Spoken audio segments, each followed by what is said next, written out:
Hi hello ನಮಸ್ಕಾರ ವೀಕ್ಷಕರೇ, ತಮಗೆಲ್ಲರಿಗೂ ಈ ನಮ್ಮ ಪಬ್ಲಿಕ್ ನೀಡ್ಸ್ ಚಾನಲ್ಗೆ ಸ್ವಾಗತ. ವೀಕ್ಷಕರೇ, ಇವತ್ತಿನ ಈ ವಿಡಿಯೋದಲ್ಲಿ PM ಕಿಸಾನ್ 19ನೇ ಕಂತನ್ನು ಯಾವ ದಿನ ವರ್ಗಾವಣೆಯಾಗಲಿದೆ ಎಂದು ತಿಳಿಸ್ಕೊಳ್ಳಲಾಗುತ್ತದೆ. ಅದಕ್ಕಿಂತ ಮುಂಚೆ ನಮ್ಮ ಚಾನಲ್ ಸಬ್ಸ್ಕ್ರೈಬ್ ಮಾಡಿದ್ರೆ ಪ್ಲೀಸ್ ನಮ್ಮ ಚಾನಲ್ ಸಬ್ಸ್ಕ್ರೈಬ್ ಮಾಡಿ, ಲೈಕ್ ಮಾಡಿ, ಶೇರ್ ಮಾಡ್ತೀನಿ ಅಂತ ಹೇಳ್ತಾ ಬನ್ನಿ ಶುರು ಮಾಡೋಣ.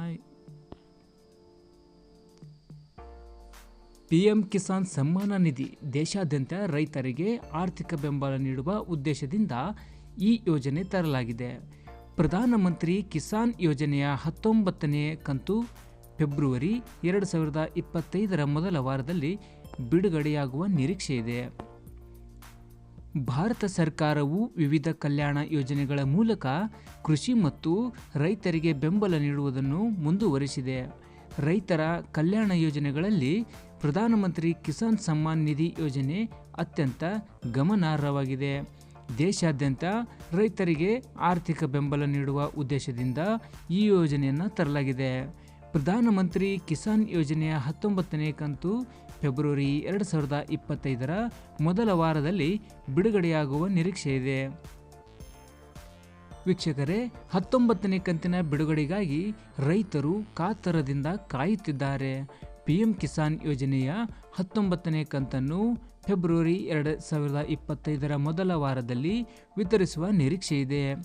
ಹಿಂದಿನ ಕಂತು ಅಕ್ಟೋಬರ್ 5, 2024 ಬಿಡುಗಡೆಯಾಗಿತ್ತು. 19ನೇ ಕಂತಿನ ನಿಖರ ದಿನಾಂಕ ಅಧಿಕೃತವಾಗಿ ದೃಢಪಟ್ಟಿಲ್ಲ. ಅಷ್ಟರೊಳಗೆ ರೈತರು ತಮ್ಮ ದಾಖಲೆಗಳನ್ನು ಸಿದ್ಧಪಡಿಸಲು ಮತ್ತು ಯೋಜನೆಯ ಅವಶ್ಯಕತೆಗಳ ಅನುಸರಣೆಯನ್ನು ಖಚಿತಪಡಿಸಿಕೊಳ್ಳಲು ಸಲಹೆಯನ್ನು ನೀಡಲಾಗಿದೆ. ಯೋಜನೆಯನ್ನು ಡಿಸೆಂಬರ್ 2018 ಪ್ರಾರಂಭಿಸಲಾಗಿತ್ತು. ಇದು ಸಣ್ಣ ಮತ್ತು ಅತಿ ಸಣ್ಣ ರೈತರಿಗೆ ನೇರ ಆದಾಯದ ಬೆಂಬಲವನ್ನು ಒದಗಿಸುತ್ತದೆ.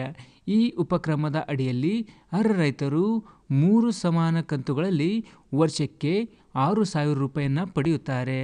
ಏನೇ ಆಗಲಿ, ಮುಂದಿನ ತಿಂಗಳು ಎಂದರೆ ಫೆಬ್ರವರಿ ತಿಂಗಳಲ್ಲಿ ಮೊದಲನೆಯ ವಾರದಲ್ಲಿ PM ಕಿಸಾನ್ 19ನೇ ಕಂತನ್ನು ಶೀಘ್ರದಲ್ಲೇ ನೀಡಲಾಗುತ್ತದೆ. ಸ್ನೇಹಿತರೆ, ಈ ವಿಡಿಯೋ ನಿಮಗೆ ಇಷ್ಟ ಅನಿಸಿದರೆ ಪ್ಲೀಸ್ ನಮ್ಮ ಚಾನಲ್ನ ಸಬ್ಸ್ಕ್ರೈಬ್ ಮಾಡಿ, ಲೈಕ್ ಮಾಡಿ ಮತ್ತು ಶೇರ್ ಮಾಡಿ ಅಂತ ಹೇಳ್ತಾ ಧನ್ಯವಾದ.